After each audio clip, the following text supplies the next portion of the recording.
Hello, my name is Dr. David Brynn. I'm with the Atlantic Council's Geotech Center as its director, and we're honored today to have two distinguished guests joining us in a lively conversation about what technologies, investments, and policy actions can help us rebuild from COVID-19 on a global scale. This discussion is meant to be interactive, so if you can join us on social media and have questions, or if you're here on Zoom with us, we will take your questions and try to bring them to our distinguished conversation. And we look forward to making this being a proactive conversation, both in terms of what we do in terms of the aspirations to rebuild, as well as the pragmatic steps we need to do with technology, data, and policy. I'd like to first introduce Dr. David Brynn. David Brynn is an American scientist and author of science fiction. He's received the Hugo, Locus, Campbell, and Nebula Awards. His novel, The Postman, was adapted into a feature film. His nonfiction book, The Transparent Society, has won the Freedom of Speech Award from the American Library Association. And he serves on the advisory boards of NASA's Innovative and Advanced Concepts Group and frequently does futurist consulting for corporations and government agencies. David, we're honored to have you here and would like to ask you as to what your thoughts are as to what technologies and investments should we be thinking about. What should world leaders be considering as we think about a recovery from COVID-19? Well, thank you for hosting this. I think it's a fantastic topic, and the Atlantic Council does very good work. And this kind of thoughtful attempts to use our prefrontal lobes, these little nubs above the eyes that are the only organs that we have that no other animal has. These are what let us do what Einstein called the Gedanken experiment, or thought experiment about the future. And this is what we try to do in science fiction, but also you guys try to do in helping planners to look 2, 3, 5, or even 10 years ahead.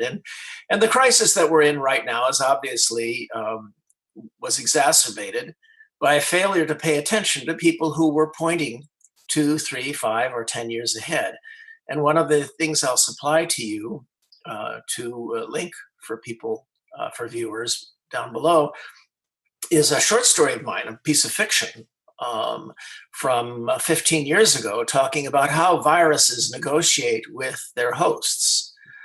And I think it's terribly important that we are back to thinking about what might happen next. Now, to get to your question, obviously, first off, more science, a better public attitude, a better political attitude toward the possibility of pushing harder on science. But also, very specifically, the thing that slowed down all of our responses was lack of testing. And we're going to have to do a Manhattan Project level ability to be able to take our current skills and automate them very, very swiftly.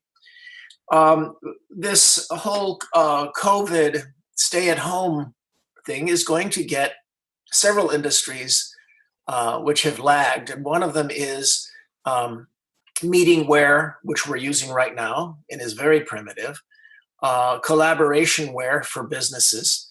These have been eking along, moving along very slowly because business managers have been reluctant to let go. Well, one thing that I think will happen as a side shoot to the development of this is managers won't want people to work, a great many people to work at home 100%. You're going to see satellite offices in suburban areas where managers can see people who live in the area and work for them, one at a time, two at a time, three at a time, for an hour or two each day to do their managing thing. And then people will go home and do the work the rest of the day. And this will, I think, be seen by many managers as a sweet spot. And that brings us to local sourcing. Now, this has been predicted for a long time, and it's a trend that's been moving along. But the Earth would benefit, and our cities would benefit, and smog would benefit, and all of that, if a lot of what we consume in our cities was produced in or very near the cities. So this is a trend that's been moving along. And with 3D manufacturing, with additive manufacturing, with natural gas being plentiful, so you can make small factories almost anywhere, you're going to see a lot of local sourcing, and perhaps if we have good leadership, some investments in local sourcing of food right in the urban area. And I'm talking about urban farmings along the south faces of urban buildings where the sun shines. Augmented reality is another area that is going to take off. You're going to start having these glasses that will overlay reality on the world, or the world on reality, well, whatever we're going to redefine as reality. And it goes on. There's certainly lots of things that I believe are going to happen.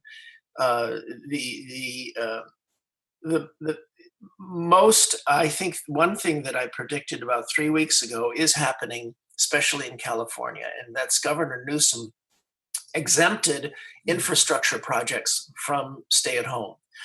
So as a result, in this state and several others, workers are plowing ahead at an accelerated pace on subways, metros, even potholes, because these are workers who can be trained to practice decent sanitation. And meanwhile, they can blitz streets that are almost empty. And I think this is very intelligent.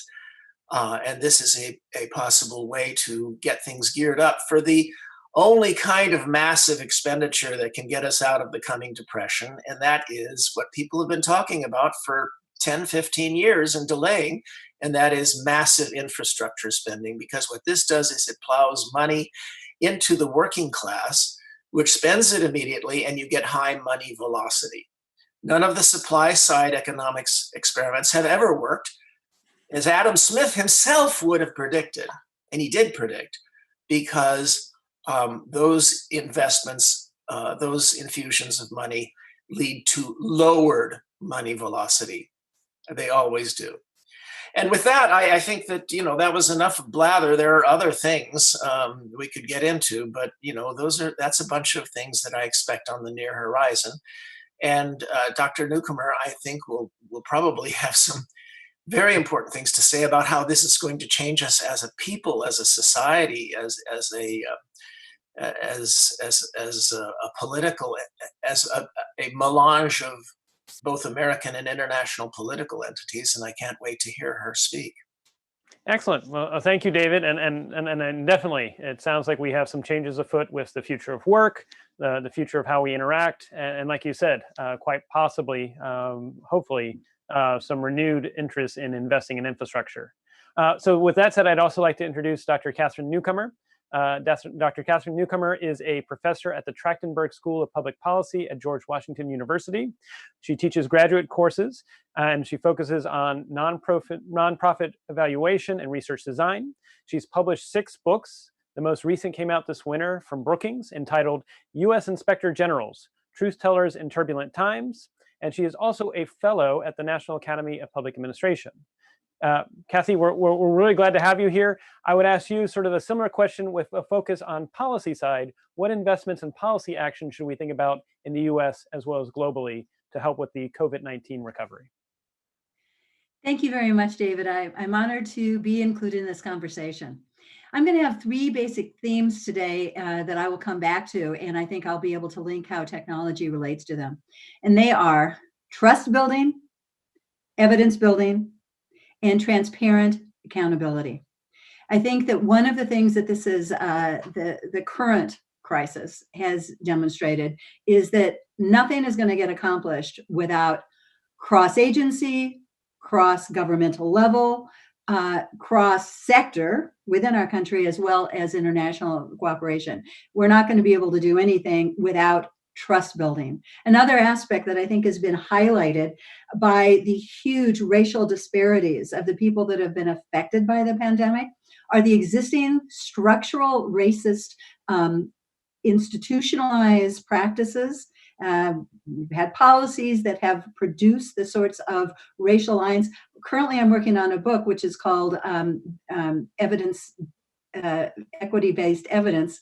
And in my first chapter, I had all of these indicators health, education, and wealth, demonstrating the gaps racially in our country. And voila, the pandemic basically is demonstrating how they play in together.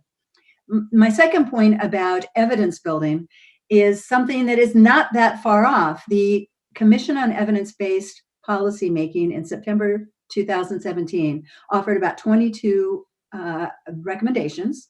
And one of the things they said, which I think is extremely important, we have to remember, is that basically generating and using evidence for policy is a nonpartisan kind of endeavor. This is not, we don't have to worry about politics in terms of actually doing a better job of generating data. The IT is there. I don't have to think about 5 years out. We could do the things now. The Foundations for Evidence-Based Policy Act in 2018 that was signed into law in early 19 had basically legislated about half of the 22 recommendations from the commission's report. And one of the things that has not been done is to develop and fund a national secure data service that would allow for better sharing of data across agencies in a secure manner, to be able to figure out the kinds of impacts this has had. Related to evidence building, I would say that we need to do a good job of after action reviews about what's happened this time.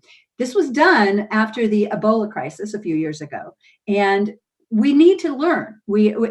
If we just start developing things without looking to what's been helpful and what hasn't, we're wasting huge opportunities. And my last theme is transparency and accountability. And here is where I think that we really need to think nonpartisan, not bipartisan, but nonpartisan. So for example, with the stimulus, you had the recovery and accountability and transparency group, which people called the RAT board, that was made up originally in 2009 of about 14 inspector generals who are nonpartisan, who are not appointed with any kind of political expectation, but are experts in accountability. We also need to have something that, and now with the IT, can even be better than recovery.gov. Back then, recovery.gov provided transparent data about where the money from the stimulus was going and what it was used for. We can do that, but we can even do, 2.0 of tracing the money. And we need nonpartisan experts to lead this effort to get back to my first point, which was to make sure that we are ensuring trust building from the American public about how our governments are reacting to the current crisis. So for example, money goes down, as it did with the Recovery Act. The current act cares the money will be going down through states, local governments, and there is room for not using the money the way it's supposed to be. And that's why we need to have a transparent process.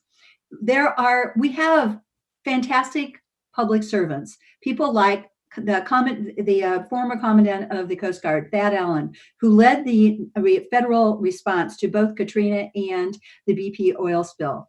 There are people, and more than just that are out there that can present nonpartisan expertise to figure out how we lead our recovery in a transparent, accountable, and trust-building way. So those are my initial thoughts. Wow. I think we're going to have a lively conversation, and I'm going to jump to David in a real quick moment, but I was going to ask you one additional follow-up, Kathy, because you're talking about evidence-based policy and that we need evidence-based policy, and I enthusiastically support as someone who's a nonpartisan myself.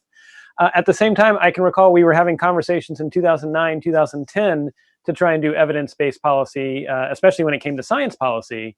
And for whatever reason, that didn't get momentum. So I guess my question is, how do we convince, because sometimes I think politicals can see that going to evidence-based policy might be taking away some of their control or influence. How do we convince them? Is it that we go to the public directly and say evidence-based policy is good and that you need to actually encourage and elect people that have that? Or how do we solve this gap between those who want evidence-based policy and those that may find it politically inconvenient or possibly taking away some of their control?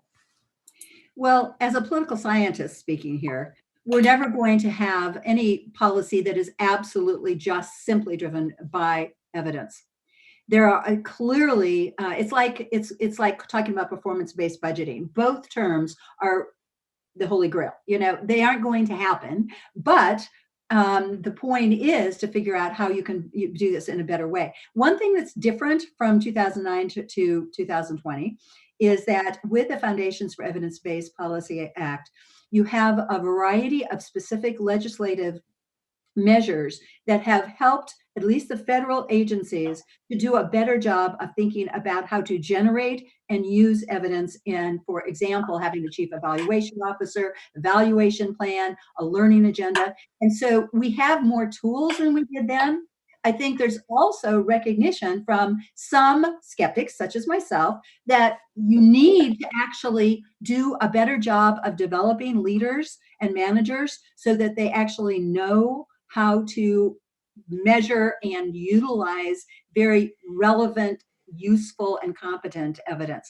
So we've come a long way, but no, it's something we aspire to.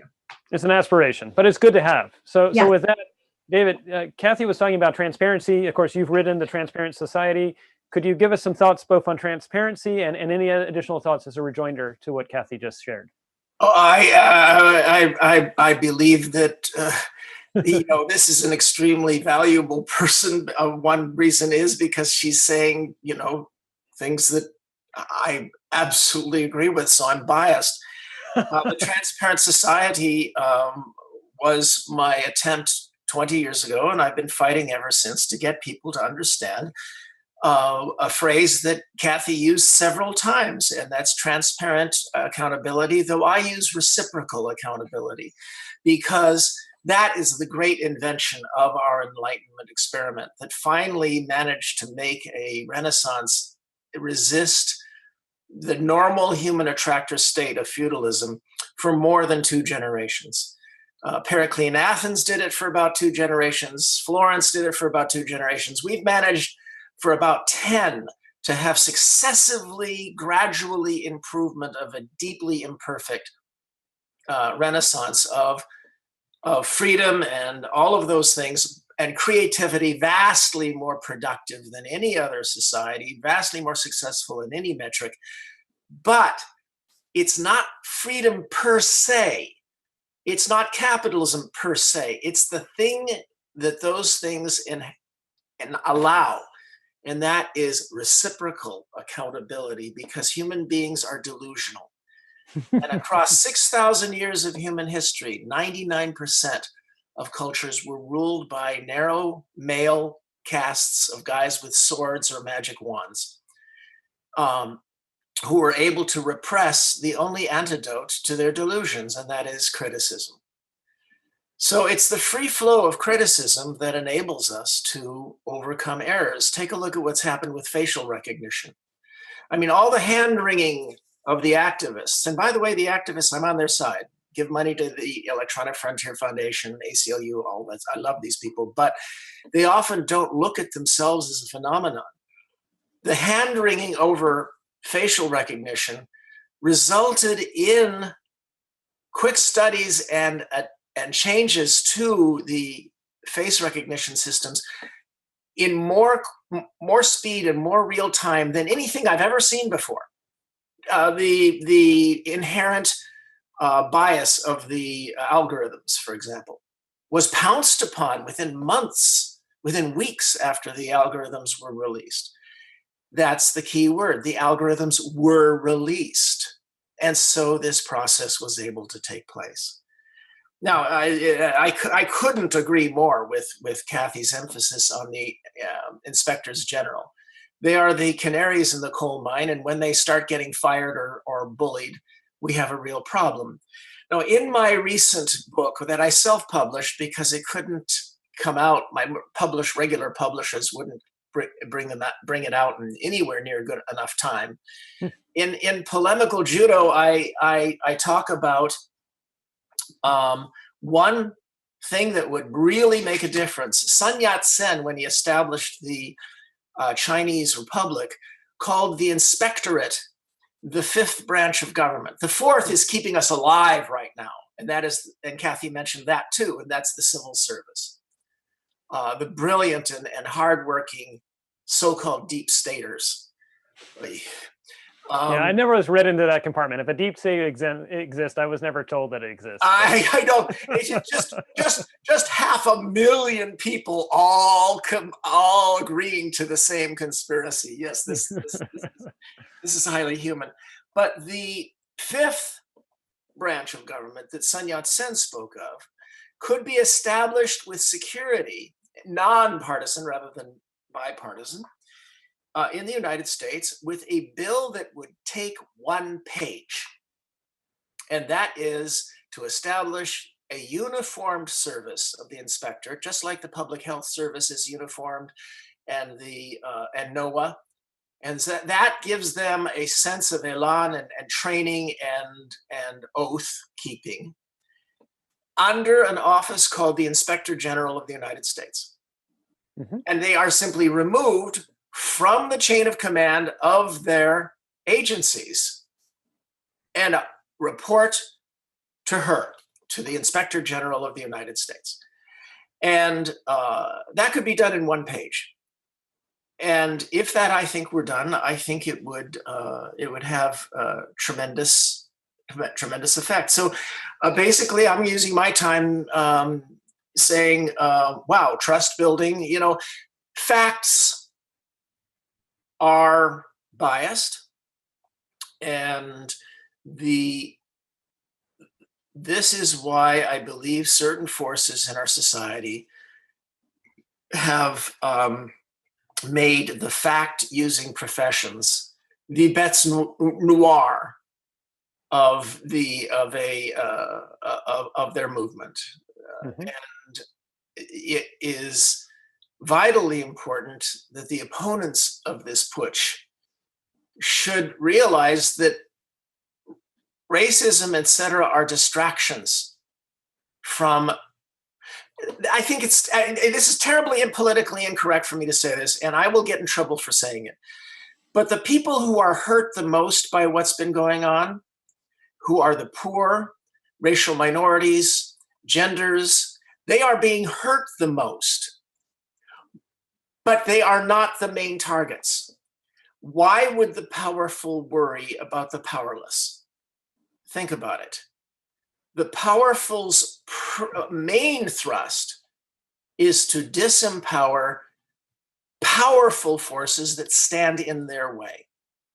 And the powerful forces that stand in the way of this putsch, this mafia putsch, are the civil servants, the scientists, the intelligence agents, the FBI, the military officer corps.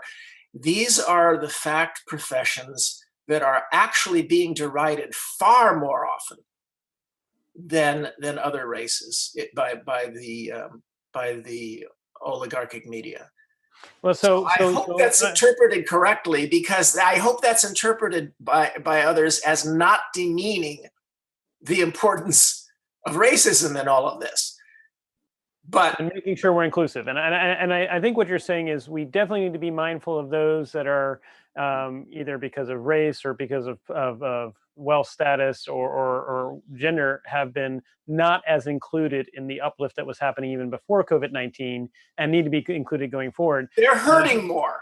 Yeah, exactly. I think we're all saying that. I think what you're also saying, though, is be mindful that there have been, and I think this is something that maybe we could even share some empirical data on. There is a study that looked at the last 20 years and found there's been a slow erosion in trust in civil servants, and that's across multiple administrations. It's not just one administration, and that, like you said, facts can be cherry picked or they can be presented in the light that anything out of context can be made to look bad. And so I like what you're saying, David, about making sure there's a professionalization in which they are held to standards. And much like how doctors, if something goes wrong, then other doctors review and they say, would I have done the same thing or not? Was this a case of malpractice, or was this just a case of it unfortunately went badly? But Kathy, I'm going to go to you because I know we've talked a little bit about who watches the watchers. So maybe give a real quick thought on that. And then I'd actually like to go to the other question, which is, the rural-urban divide. But we'll save that for right after we get to your thoughts first on who watches the watchers in terms of who watches the IGs to make sure they're behaving well too and are being held to this standard that David mentioned. So before I speak specifically about the Inspector Generals, I want to remind you all that the Government Accountability Office is a very well-respected organization that is more similar to, I think, what the other David was talking about, in that it does respond to Congress, but the GAO has produced many reports over the years that help to make government policies and management more transparent, to come up with recommendations and so on. And they are not located within an agency like the Inspector Generals are. And their only capital is their reputation for integrity and objectivity. And so you do have the GAO, but it has also been cut in size quite a bit since the mid-90s. And it is a wonderful organization to help us to provide the kind of transparency and good government that we need. So I just want to put in a plug for the GAO. Now, there are now 75, as of last month, Inspector Generals. When they were originally established, it was only the 12 largest organizations in 78, largest agencies. And now we have them all across the government. And the one that became a bit of a controversy most recently in the new CARES Act, the response to the Coronavirus Act. The Democrats on the Hill said we need to have an Inspector General that would look specifically at the implementation of this act.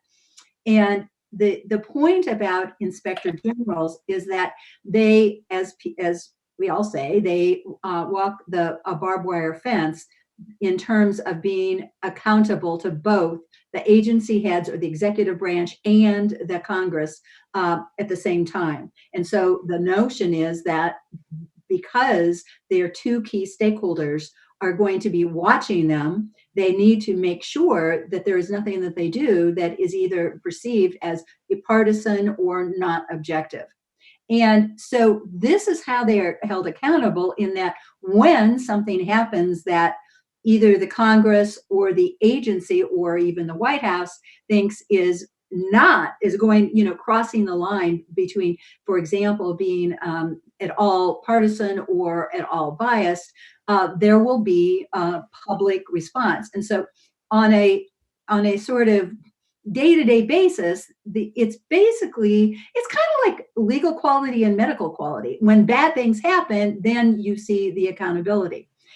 Literally, the Inspector Generals, now the 75, don't have performance appraisals like you and I may do, in that there is nobody that is going to be actually giving them specific ongoing appraisal. However, basically the proof is in the pudding in terms of the quantity and quality of the reports and the recommendations and dollars saved for the public, is how they are held accountable. And in general, you have wonderful people, again, nonpartisan. Typically, most of them have had government experience, and many of them in actually IG offices, if not the one which they are promoted to be the Inspector General. And you have great continuity. They are the best sources of information about where any weaknesses or lack of controls are in government agencies, to their ability to do their job. So they present a great resource.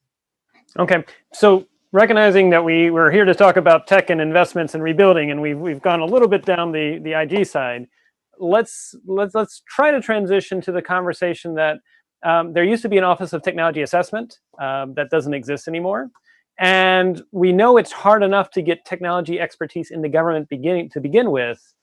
How do we tackle technology, which hard enough to get experts that want to do technology in government versus someplace else? The odds of finding a technology expert IG might be kind of like trying to find a pink zebra. I guess the question is, are there other ways where maybe we could either have peer review or involve the private sector and the public to be a part of this solution, because I don't necessarily think the future is going to be, and I've had experiences where trying to find someone who's both an expert at being an IG and an expert at technology is very rare. So who wants to go first on that one? Kathy, go ahead. Yes. Actually, I know that it is a common misperception that people that have great IT skills do not want to go into government because they make less. But actually, it is not true. While I'm not saying that every single position is filled, there is actually great expertise in government in terms of, for example, cybersecurity. One of my doctoral students works in the Army and was part of a huge task force that cracked the code for ISIS. And we do have wonderful capabilities within government. There's, when people ask me about like, well, what do you think of government performance? I point out that you can't make a comment that applies to all federal government or all government. There are pockets of absolute excellence. And for example, the National Acquisition Service, who knew that they are doing such a great job with data? They are pushing, front edge of utilizing multiple data sources to improve and push forward acquisitions in the federal government.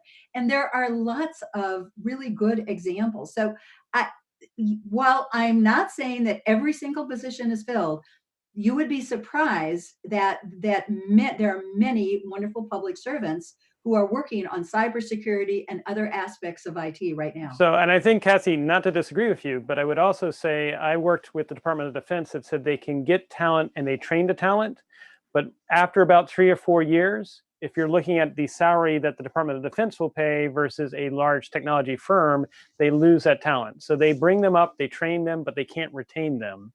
So that's something I have seen empirically with the Department of Defense and the intelligence community. And like you said, it's pockets. It's not everywhere. The other challenge, I think, is that we're also facing the challenge that some of these technologies are changing so fast that we may need to look at a new way of organizing, that we actually have government people co-located next to people that are in the private sector and academia that are doing this, that by having people just in a government agency and interacting once every month with the private sector or with the academics that are leading this, it does not keep their skills up to date. Now, again, clearly, Department of Defense, they have a talent pool. NSA clearly retracts cybersecurity talent. But maybe we actually need to look at a new way of organizing to actually move faster compared to, say, countries that might have 1.4 billion people where their private sector is not separated from their public sector. So I just raised that to sort of think about. David, do you have thoughts? I see you have something to say. Yeah. This is very intriguing, and I agree totally. And I think that it's very important that we recognize our strengths and play to those. For example, during the Cold War, it was clear that we did not have as good spycraft as the KGB. They would run circles around our spies very often, and also they had the advantage that they would send their spies into a 99% open society. We would send ours into a 99% closed society. In theory, we would simply lose. Right. But we had something that counterbalanced that all the time, and that was defectors. And if you're as old as I am, you would remember every 5 years or so, there'd be these headlines about this major Soviet official who brought tons of files over, and all of a sudden we were even again. And if you look at the headlines from the last 10 years, you see a systematic destruction of the three things that enabled us to get defectors. This is something I talk about when I go to the CIA every year, and believe it or not, a lot of our agencies bring in hardcore science fiction authors every year to talk about outside the box things. And what we would provide to the defectors was safety, good prospects, and the moral high ground. And you can see how these have been systematically demolished, and the rate of defectors has plummeted as a result. Now, if you take a look at the question of how we develop expertise in and out of government, I think that should take advantage of our strengths, just like we did then. We have an open society, a largely open society. There's a lot of flow back and forth between government agencies and the private sector, some of it corrupt, and that's got to be dealt with. But I think what we need to do is actually get around to figuring out what government's good at and what it's not. And we can base this on the concept of horizons, both the distance in time and where you're talking about being concerned. Government is really, really good when it does develop these prefrontal lobes at looking beyond the 5-year ROI, return on investment horizon of most corporations.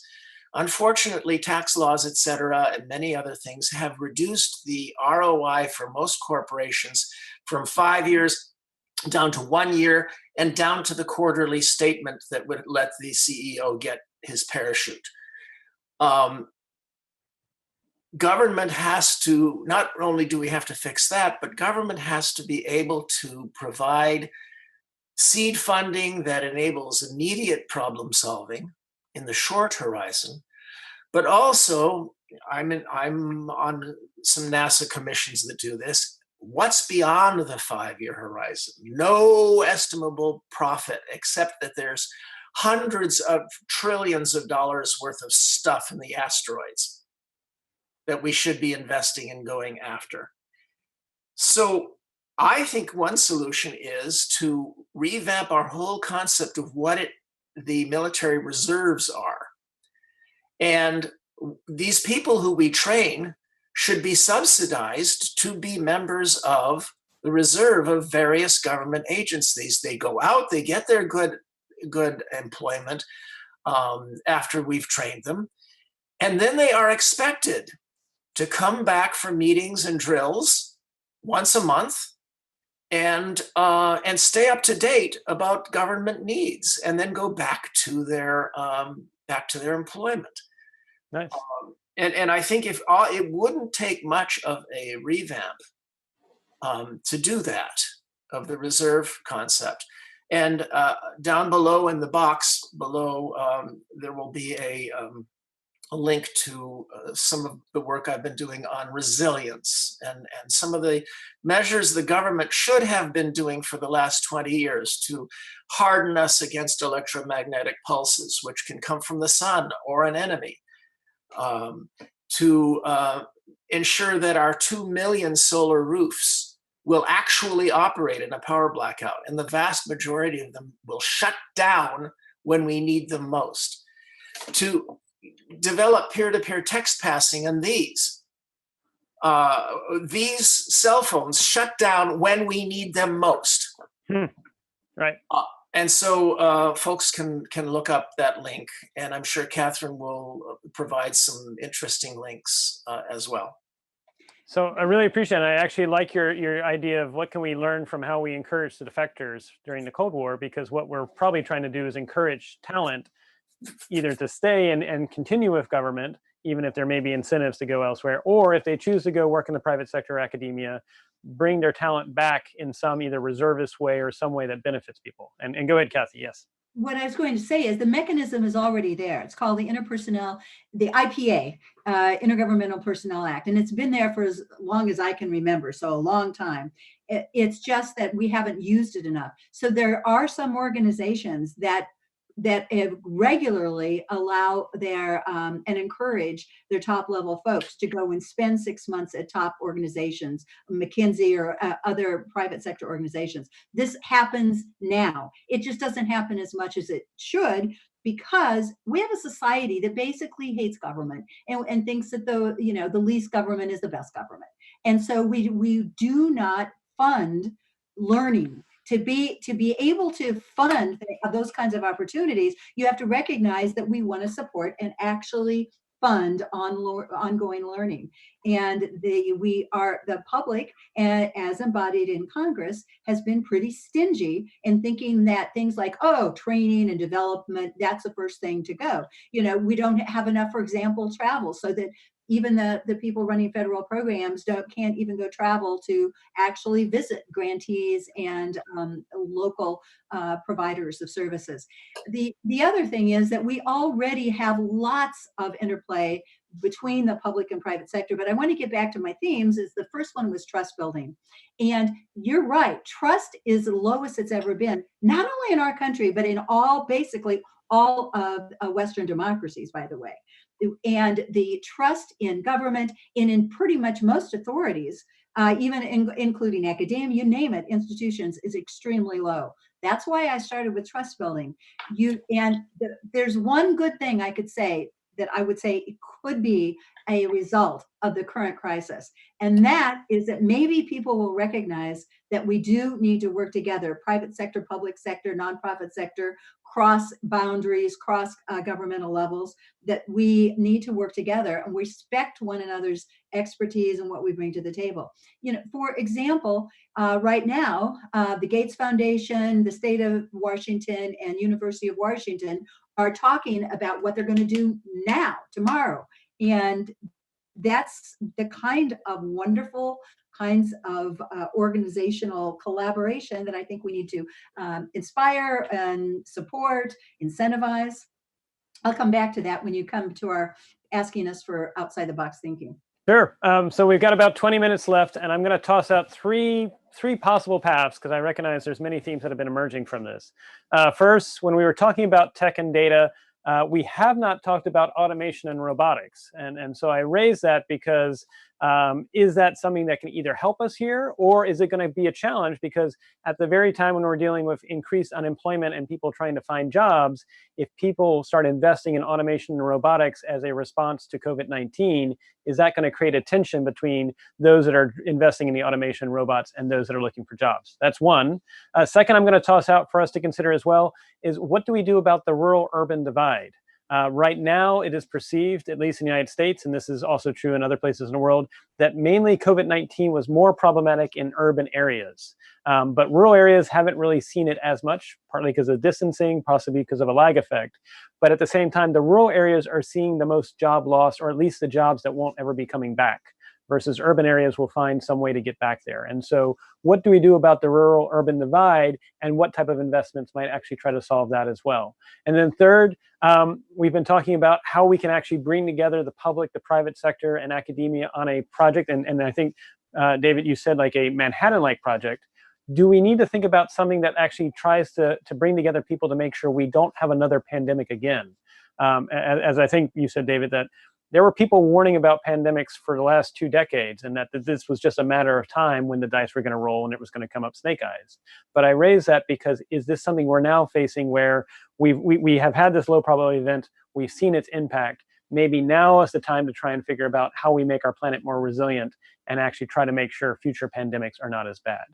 So David, if you want to tackle that first, I'd be interested in your thoughts.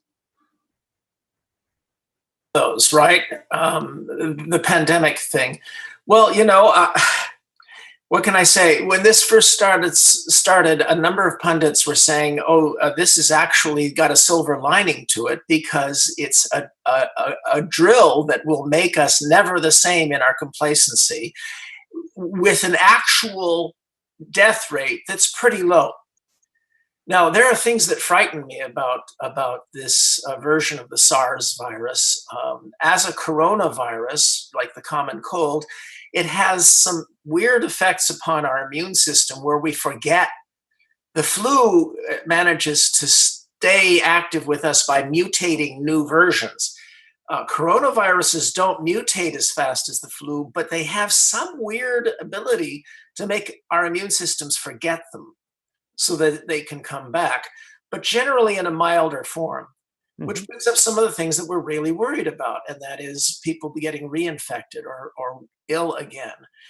And what we don't know is how much organic damage even people who were asymptomatic might have suffered inside their bodies. These are all things we're going to be finding out, like we'll be finding out whether or not this was escaped from a lab.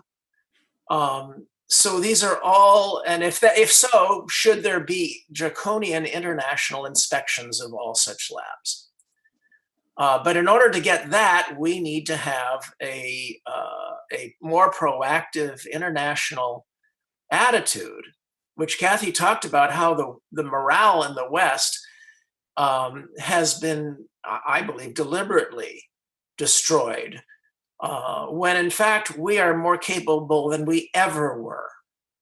So yes, but so yes, this is going to leave us better prepared by far for what could be vastly worse. Because, as these guys say, the actual death rate is pretty low. And young people are being largely left alone unless there's this hidden layer of damage. And that's what scares me, is that we don't know any of that yet. As far as the rural-urban divide, here we get into my crackpot territory. Okay. I think we're going to go to Kathy, so go ahead. I think one of the major, and this is, I'm wearing my crackpot hat now. I can do that. I'm licensed. I believe a large part of the rural-urban divide is the September trauma, and that is every September for the last 100 years, every small town in America has seen their best and their brightest, the young people of whom they were most proud, run away from town to our bright lights and universities. And I cannot imagine how that can't have been traumatic on a very deep psychic level. And I think it helps explain why our bright lights in cities and universities are viewed as Mordor. If you look across 6,000 years of human mythology, what's one of the most chilling things? The elves come from their bright castles and steal human children. And when these children come back to these small towns, they are changed. They are changelings. Now, that is crackpot stuff. But if you stop and you think about it, I think that's a deep underlying reason. And we have to have empathy for it. But there's nothing we can do about it. Our bright lights, our universities will give us Star Trek. All right, so Kathy, with that, thoughts and rejoinders that you might have. Thank you, David. Yes, I do have a couple thoughts, and it gets back to one of my themes, which is evidence building. And that, for example, if we build a stronger ecosystem of collecting public health data that supported and we could do this. We could do this in a very user-friendly way to be able to input the data more quickly in real time from across the nation. We could actually use artificial intelligence, AI, to examine the data in a very quick fashion. So the technology is there. What we need is a political will to say that, yes, I get it. We are in a federal system, states' rights and all that. But we have a very inconsistent kind of entering of data from across the country to CDC. We need to fix that. We need to provide, and I'm hoping, fingers crossed, that people will say, wow, if we could just get those data together and we can use AI to look for the trends, we could have been learning things in February if we had a better system. And I'm not talking about Big Brother. I mean, we should be doing this. For example, I had a doctoral dissertation I directed looking at zoonotic disease reporting in our country, and it varies across the states. Now, on the second point, I'm from Nebraska. Okay, we have a lot of great farming and ranching in Nebraska. And there's a lot of wonderful people that are doing this that help to feed the rest of the nation.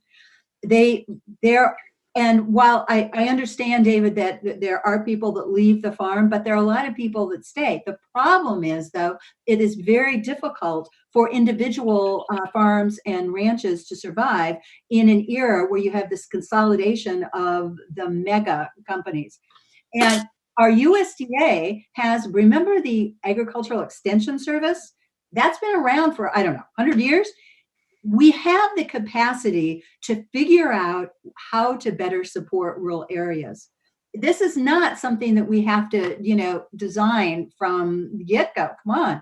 There are universities, places like Iowa State, Wisconsin, state land grant universities that are receiving money and doing a lot of good work through the Agricultural Extension Service. But first, we have to have the political will. And so I've been talking a lot about nonpartisan initiative, but we need bipartisan initiative. to say we want to do something. We have the actual infrastructure, but we need to do it, whether it's the rural areas. Again, we have the Agricultural Extension Service. We have a USDA that has a lot of really smart people and experts. Okay. So sorry to And I interrupt. didn't hear your third question. So it was just basically putting out, we are 10 minutes left, so it was probably going to have to be a conversation for a later date. But we do have 10 minutes left. And I really appreciate both what you've shared, Kathy and David. At this point, we're now in the tweet size lengths responses. So if you can keep them fairly short, we have two questions. One is saying we've been focusing very much on the domestic side. Can we lift up to what needs to be done on the international side? So I'm going to give you each 2 tweets max. After that, your word limit's going to come out. But I'll start first with Kathy. You were talking about what could be done in the US, but let's think about what could be done globally. What could be done there? Where could we see some leadership? That comes back to my trust building. We need to build trust with particularly Canada. Let's start with Canada and Mexico, okay? But clearly, this calls for the kind of crisis that we're dealing with calls for international cooperation. We need to demonstrate we want to come to the table. We want to bring our experts to the table from all sectors. Excellent. Thank you, Kathy. And David, you get 2 tweet length answers thinking about what could be done. There's someone that says we've been talking about pandemics, but like you said, we need to start thinking about solar EMP, major earthquake, climate change. What can we do technology-wise and infrastructure-wise to be prepared for not just this specific quote-unquote black swan event, but other black swan events as well?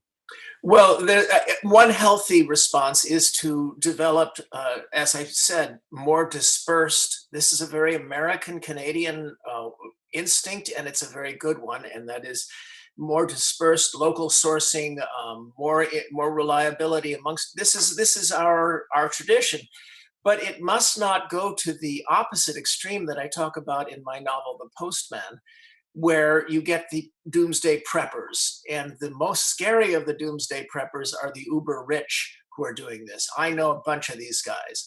And you cannot buy a mountain in Patagonia anymore. The prices have gone out the roof. And I'm talking, near Tierra del Fuego. These guys are buying up whole mountain ranges and seabed and ranchitas in South Island, New Zealand, and they just basically need a spanking.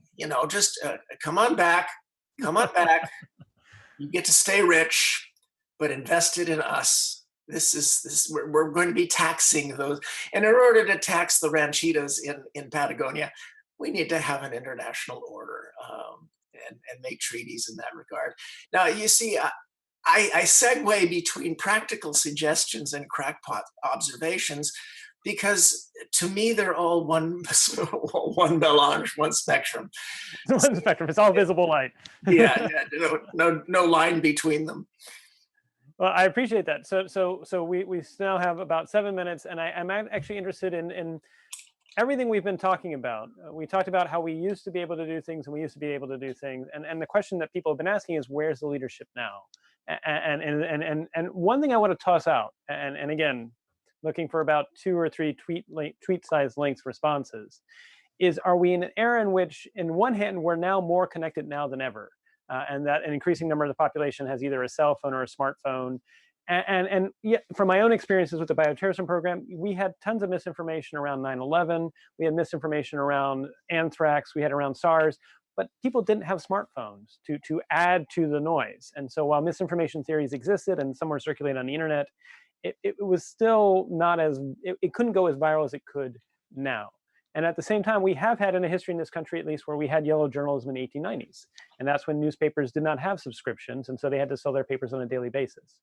So are we in an era in which we are facing the challenge of which you're now super connected now more than ever, but we have apps that may be designed to get you neurologically hijacked to play into your confirmation bias? And same thing with newspapers is they've discovered that well-researched, nuanced articles get 1/10 the ad clicks as something that's one-sided. So recognizing you each have about 2 or 3 tweets, I'll go first to Cassie for the closing thoughts about how do we solve this misinformation, disinformation, and see true leadership on all the topics we've been discussing today. Well, one of the things that I think has been very prominent in the current situation is literally the local television stations have been doing a great job of virtually all of them have these sort of fact finders, ask the question, verify, they call it, let's verify, whatever. I think that there is a response really coming from the local level to say, we want to verify these facts. And you do have shows, for example, Trevor Noah on The Daily Show reaches probably more people ages 18 to 30 than anybody in the country. And I watch every day. He is doing a great job of verifying, and we're using humor, of course. But I think that again, the silver lining is that I think that the phrase "we're all in this together," and you have that repeated by movie stars, politicians, whatever. I'm hoping that this might introduce this new era of saying we do want to verify. We need the facts. We need the evidence to inform nonpartisan initiatives. Thank you, Kathy. David, you get the closing thoughts. What can we do to help try to solve the fact that there's a fragmentation of both a national and global narrative? Well, first off, we need to get past this notion that communitarianism and cooperation and competition are somehow opposites. When the founder of our whole movement, Adam Smith, and the American founders understood that we need to cooperate in order to engender the competitive, joyful, flat, fair competition that is the most creative force in the universe that made us. And I talk about this in polemical judo, but the main point is that facts and respect for argument are absolutely vital in order to do this. And we need to have perspective on what communication technologies, absolutely perfect question, David, have done for the last 500 years. When the printing press was invented, wasn't all Gutenberg Bibles. No, it wasn't. What happened was, the principal output of printing presses for the first 50 years were horrible religious tracts, slandering Protestants and Catholics and exacerbating the horrible religious wars.